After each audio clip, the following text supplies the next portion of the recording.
Hey guys, so today I'm making volume 2 of my favorite illustrated book series. If you haven't seen my first video, this is just a series I'm doing where I'm sharing with you some of my favorite illustrated books, the books that really inspire me, that I turn to when I'm looking for inspiration, and just beautiful works of art in general. So yeah, I hope that these will also inspire you and maybe you'll discover some illustrators or artists you didn't know about before. So yeah, let's get started.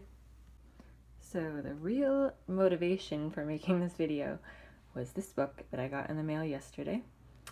And I'm sorry, A, for my horrible, messy desk.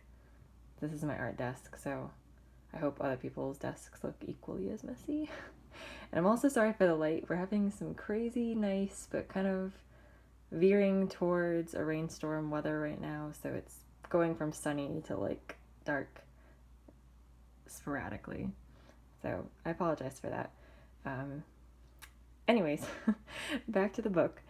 This is obviously Walt Disney's Cinderella, but the reason why it's so special to me is that it's the original concept art created by Mary Blair.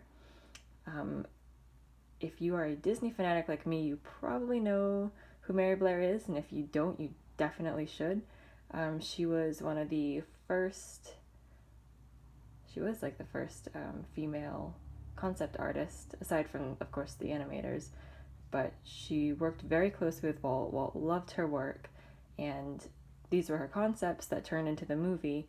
And if you notice in these, they're very close to what the movie actually turned out to be.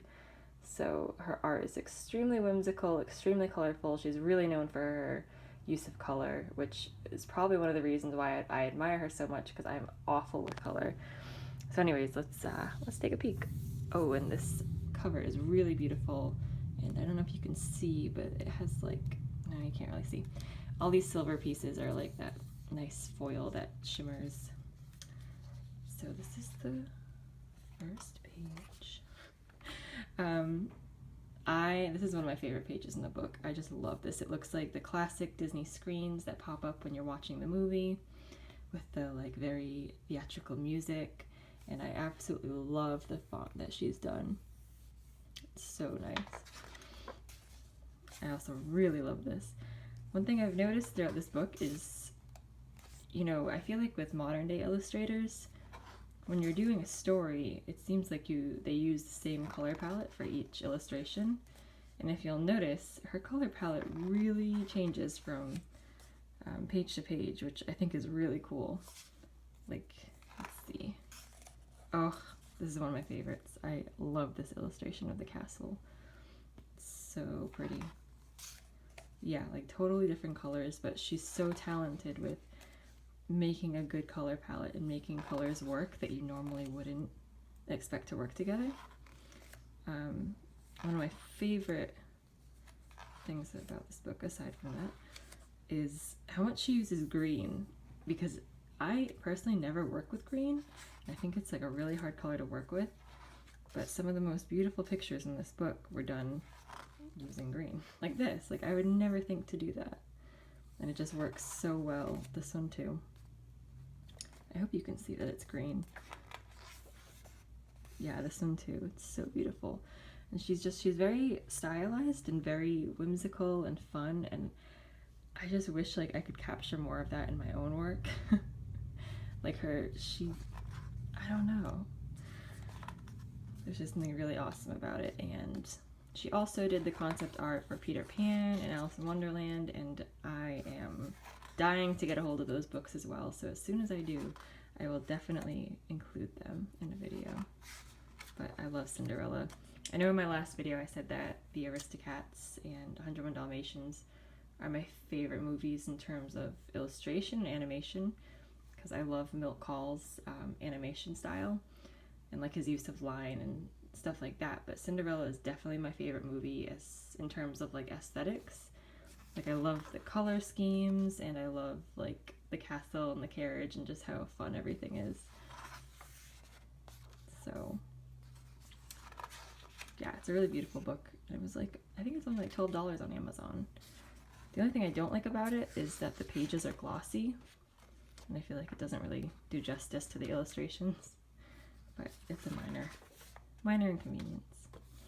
And here's a little bit of info on Mary. So yeah, really, really beautiful book. I'm so happy. I don't know why it took me so long to own this book, but I'm really happy that I found it. The next book I'm going to show you is Paris, Up, Up, and Away. And this is by Thames and Hudson, and the paper cutouts. Oh yeah, I should probably mention first, this isn't really, it's an illustrated book, but it's more a paper cutout book, but nevertheless it really makes me very happy. And I believe Helene Druvent did the cutouts for it. So I'm really hoping I can do this with one hand. But this is like one of the coolest books I own. I love this book. And she also just did another one for Mary Poppins, so I'm interested to own that one. So as you can see, everything is like these black and white silhouettes. And then there's these really beautiful paper cutouts, and I am so afraid that I'm gonna ruin these someday. I know it's probably a children's book, but I just feel like it's more of an adult book, because I know as a kid I probably would have wrecked this instantly. And there's another one. The detail is amazing. I've tried doing paper cuts and they're so difficult. You need so much patience, and I just don't have it. Here's another one.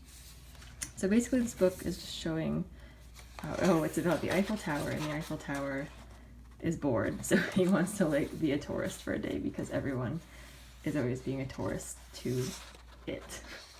Here's a white page. And so the Eiffel Tower is like going all around Paris and doing all the touristy things. This one's really cool. With all the escalators. So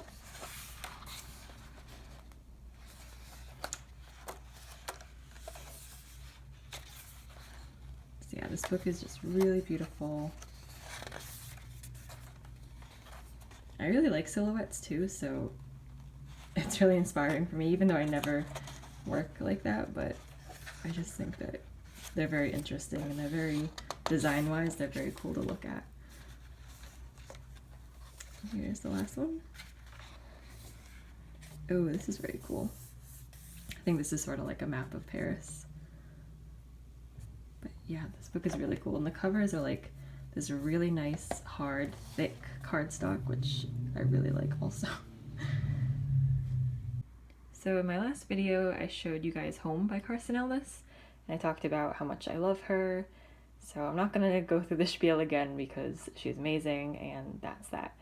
But I wanted to show you guys another book I have by her, and this is her most recent book called Do Is Talk, and I believe it came out like last August, and it's about these insects, and she has totally created their own language. And apparently when she did her book tour, she would read this book in the made-up language, and I bet that was amazing to see. And I have to say, I don't like this book as much as I like Home, but it's just really fun. I especially love the way she's made the insects. Like, they're so unique looking. Let me find some more. It's a really sweet book. They're so cool. And it's an interesting book that like you don't know what they're saying at all, but you can still, you know, through the storytelling, figure out what's going on. And I love things like that. Anyone can read it. I love it. Oh, now it's nighttime. I know I've talked about Carson's color palette that she uses in my last video, but it's really awesome. And I don't know what she uses for this red, but I have been trying to find a bright vermilion red gouache color, like paint like that, for so long, and I cannot find one that is like as vibrant as hers. Even this green, that's such a beautiful green that she uses. Oh geez.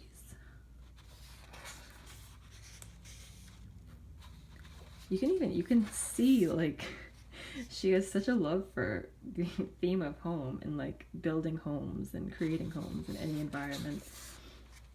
Because obviously that was what her first book was about, but she's even doing it here too, and I think that's awesome.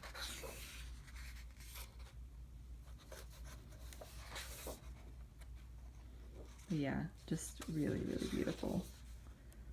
I think she's working on a few new books right now. I'm really excited for those to come out. So yeah, if you guys are a fan of her, definitely check this one out. So the last book that I want to show you guys is a nonfiction book, and it's called Otherworldly, and the illustrations are by Kelsey Garrity Riley, and the words are by Elam Mock. And this is a little book all about fun and interesting words from all around the world in different languages. I really hope I can do this with one hand. I just figured out that I could use my boyfriend's digital camera to film and his tripod, but unfortunately he's not home and his tripod is not here. So next video I will definitely take advantage of that. Anyways, Kelsey's illustrations are so pretty. Like, I just love this book because I love scenes, if that makes sense. Like, I love illustrated scenes like this and just all the details that go into it. I love her use of color, and I think she pretty much works in watercolor, and there's just a really nice freedom to her painting style. And I really also like how she does clothing and people in general, but this book is just, it's really fun to read through it and read all the funny words. And I should probably mention that each, you know, page has to do with the words that are on it and the general theme of those words. But yeah, she's a really cool artist. I'm excited. I think this is her first illustrated book. So I'm really excited to see what else she puts out. But like I said, I just really love all of these illustrations. They're very cozy. Like, something, maybe it's her color palette, but something about them is very comforting, and I like it. So that's the last book I have for you guys today. Thank you so much for watching. I really hope you enjoyed these as much as I enjoy them, and I'll see you next time.